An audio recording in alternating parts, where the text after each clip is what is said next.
नमस्कार, आप देख रहे हैं टुडे 24 न्यूज। उत्तर प्रदेश, उत्तराखंड, हरियाणा से मैं आपके साथ खुशरंग हिना। इस वक्त की बड़ी खबर। भाजपा महिला मोर्चा के प्रदेश अध्यक्ष उषा प्रियदर्शी ने मेवात पहुंच जिले की महिला कार्यकर्ताओं की बैठक ली।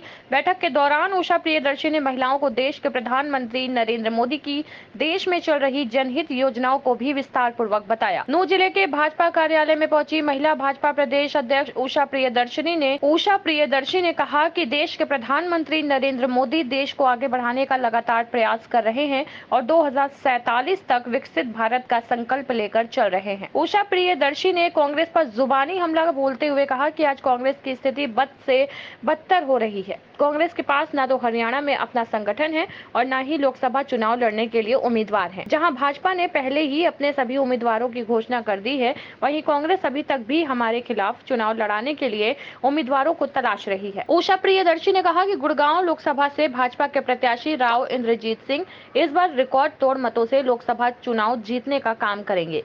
राव इंद्रजीत गुड़गांव लोकसभा से लगातार चुनाव जीत रहे हैं। उनकी लोकप्रियता और देश के प्रधानमंत्री मोदी की विकास नीति लोगों को प्रभावित करने का काम कर रही है, जिससे आगामी लोकसभा चुनाव में भाजपा प्रदेश की सभी 10 लोकसभा सीटों को जीतने का काम करेगी। इतना ही नहीं, देश में तीसरी बार नरेंद्र मोदी के नेतृत्व में भाजपा की सरकार बनने जा रही है।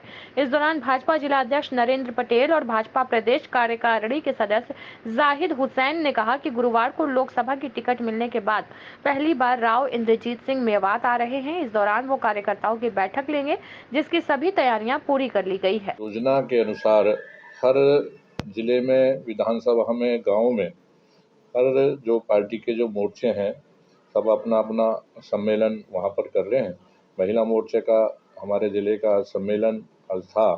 उस नाते से हमारी प्रदेश की अध्यक्षा श्रीमती उषा प्रियदर्शी जी आज हमारे यहाँ पर आई हैं और जिस प्रकार से महिलाओं का जोश और उत्साह देखने को मिला है, मेवात जैसे क्षेत्र के अंदर में लगभग 400-500 महिलाएं छोटे से बुलावे के ऊपर में आकर के और उन्होंने जो केंद्र सरकार की और हरियाणा सरकार की जो नीतियां हैं उनको समझ करके और मोदी जी का जो देश का नेतृत्व कर रहे हैं उनको समझ करके और देख करके, और जो दूसरी पार्टी हैं जो भ्रष्टाचार से लिप्त रही और जो अनेक प्रकार के से देश के सारे जितने भी भ्रष्टाचारी गठबंधन मिल करके आज सामने मोदी जी के सामने आए, उनका सिर्फ एक ही नारा है कि मोदी जी को हटाओ। भाई क्यों हटाओ? कि वो अच्छा काम कर रहे हैं इसलिए हटाओ।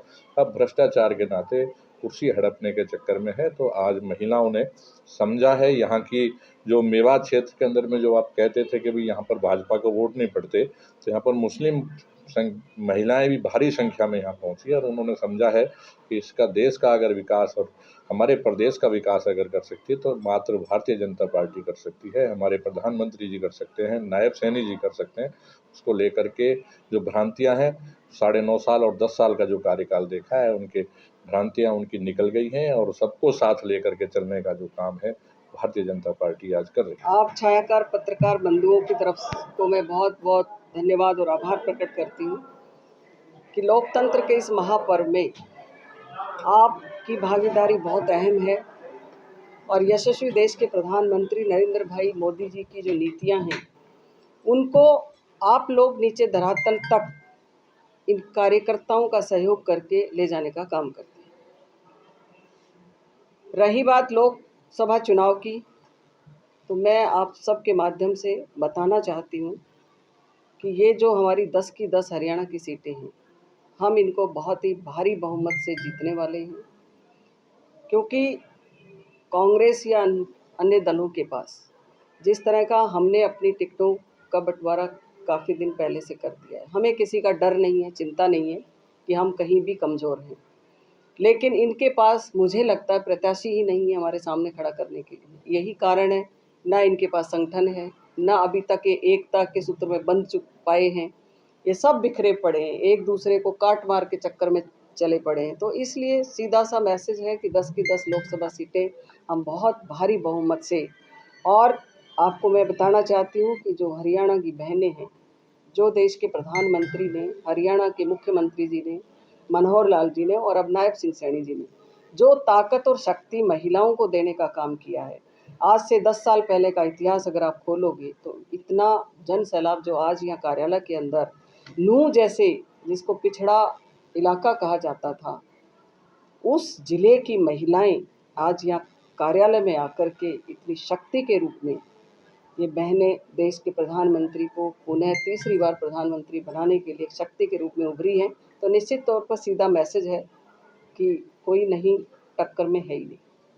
प्रवास चल रहे हैं और हमारा उद्देश्य ये है कि जो गांव-गांव में हमारी बहनें रहती हैं, ग्रामीण क्षेत्रों में रहती हैं, हम किसी न किसी तरह से उन तक पहुँचें, उनसे मिलें, उनकी समस्याओं को जानें, उनकी प्रॉब्लम्स को जानें और देश के प्रधानमंत्री की योजनाओं को उनको बताएं कि वो भी भारतीय जनता पार्टी के कार्यकर्ता के रूप में जो 2047 का विकसित भारत का लक्ष्य है, उसमें अपनी सहभागिता निभाएं, आगे बढ़ कर के इसमें हिस्सा लें और पुनः माँ भारती को विश्व गुरु बनाने के लिए वो अपने श्रमदान का योगदान दें। इंद्रजीत सिंह जी हमारे नेता हैं, हमारे भाई हैं, उनको अनेकों बार पार्टी ने उन पर विश्वास जताया है, उनको फिर से कमल का फूल देकर भेजा है।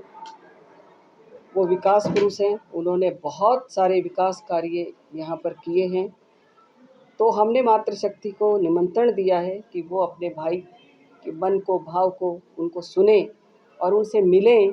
अब भी अगर कोई छोटी मोटी तकलीफ़ें हैं तो उनको अवश्य दूर करेंगे और एक मिलने का समय उन्होंने दिया है और मुझे निश्चित तौर पर मातृशक्ति वहाँ पर पहुँच करके उनको शक्ति और बल देने का काम करेगी और आने वाले चुनाव में अपनी अहम भूमिका निभाएगी। सरफुद्दीन की रिपोर्ट नूह मेवात से। देश दुनिया की तमाम बड़ी खबरों की जानकारी के लिए जुड़े रहे हमारे channel today 24 news Uttar Pradesh, Uttarakhand, Haryana के साथ। धन्यवाद।